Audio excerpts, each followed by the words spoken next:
fungsi komposisi dan fungsi invers. Di sini kami akan membahas definisi fungsi, fungsi komposisi, dan invers fungsi. Fungsi komposisi merupakan penggabungan operasi dari dua jenis fungsi.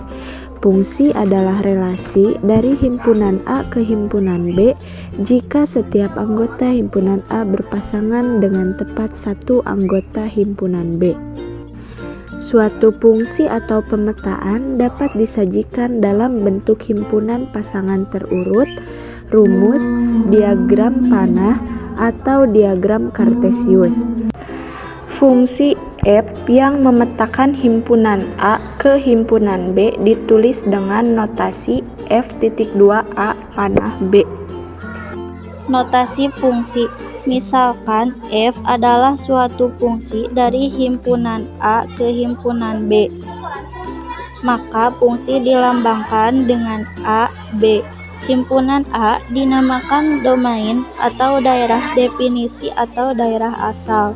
Himpunan B dinamakan kodomain atau daerah kawan fungsi F.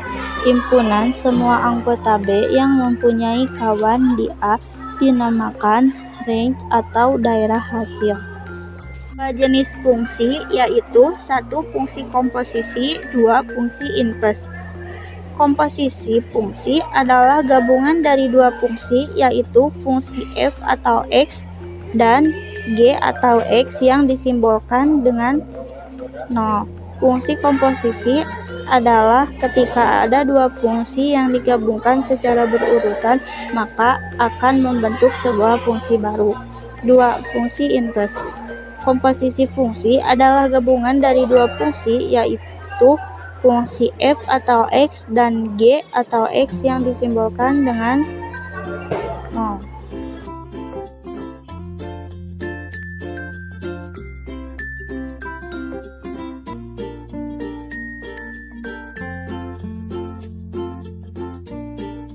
Dalam pembahasan relasi dan fungsi, himpunan yang terlibat digolongkan ke dalam 3 jenis daerah. 1. Daerah asal atau domain. Dalam hal ini, himpunan A adalah daerah asal atau 2. Daerah kawan atau kodomain. Dalam hal ini, himpunan B adalah daerah kawan atau kodomain. 3. Daerah hasil range fungsi. Daerah dari hasil dari pemetaan antara domain dan kodomain. Fungsi tunggal tersebut merupakan fungsi yang dapat dilambangkan karena huruf F, O, G atau juga dapat dibaca fungsi F bundaran G. Fungsi F, O, G adalah fungsi G yang dikerjakan terlebih dahulu kemudian dilanjutkan dengan F, sedangkan untuk fungsi G, O, F dibaca fungsi G bundaran F. Jadi G, O, F adalah fungsi dengan F dikerjakan terlebih dahulu daripada G. Misal F dan G fungsi yang sembarang. Fungsi komposisi G, O, F terdefinisi jika daerah hasil F merupakan himpunan bagian dari daerah asal G. Sementara itu, sifat-sifat fungsi komposisi dapat dilihat melalui sebagai berikut: kurung buka F, O, G, kurung tutup, kurung buka X, kurung tutup, sama dengan kurung buka G, O, F, kurung tutup, kurung buka X, kurung tutup. 2. Kurung buka F, O, kurung buka G, O, H, kurung tutup, kurung buka X, kurung tutup, sama dengan kurung buka F, O, G, kurung tutup, O, H, kurung tutup, kurung buka X, kurung tutup. Ketika ada dua fungsi yang digabungkan secara berurutan, maka akan membentuk sebuah fungsi baru.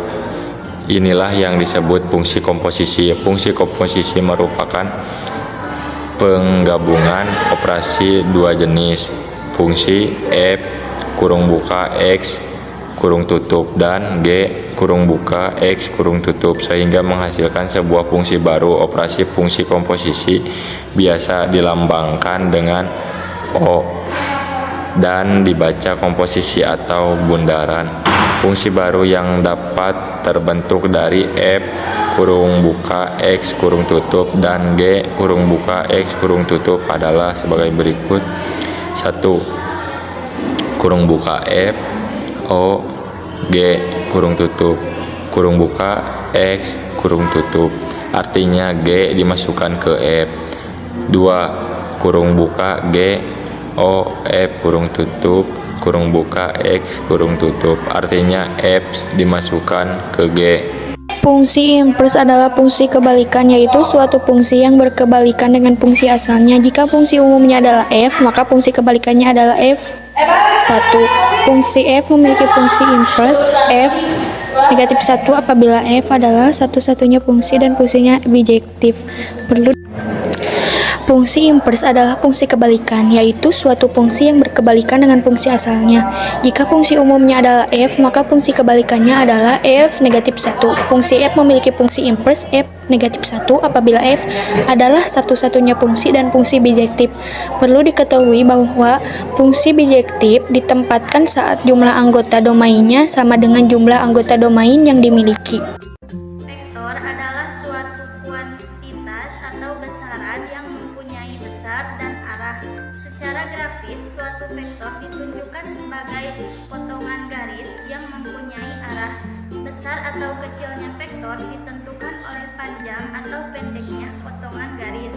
Sedangkan arah vektor ditunjukkan dengan tanda anak panah. Ada 4 ketentuan yang dapat kamu gunakan untuk menotasikan vektor dalam matematika, yaitu 1.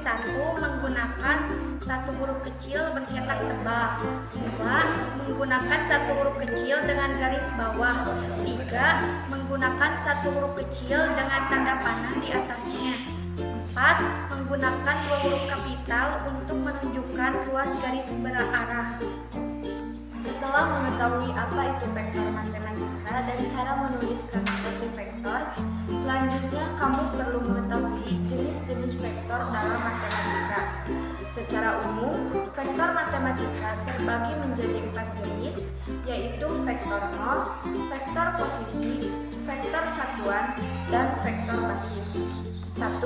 Vektor nol. Vektor nol didefinisikan sebagai jenis vektor yang memiliki panjang nol serta tidak memiliki arah vektor yang jelas. Gambar vektor nol dapat dinotasikan menggunakan angka nol dengan tanda panah di atasnya. 2. Vektor posisi.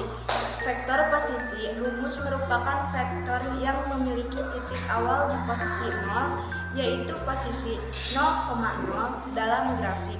Sedangkan posisi titik ujungnya berada di titik A atau titik tertentu selain titik 0. 3. Vektor satuan. Vektor satuan merupakan vektor yang memiliki panjang satu satuan, sehingga vektor satuan biasanya dituliskan dengan menggunakan vektor satuan. 4. Vektor basis. Vektor basis disebut juga vektor satuan tegak lurus yang memiliki panjang satu satuan, namun arahnya searah dengan sumbu koordinat.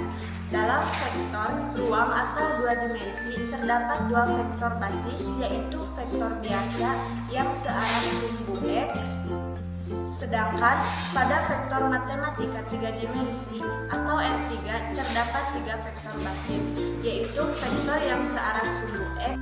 Pada dasarnya, operasi vektor matematika tidak jauh berbeda dengan operasi aljabar secara umum. Operasi dalam vektor matematika terbagi menjadi beberapa jenis, yaitu penjumlahan, pengurangan, perkalian vektor dengan skala, dan perkalian dua vektor.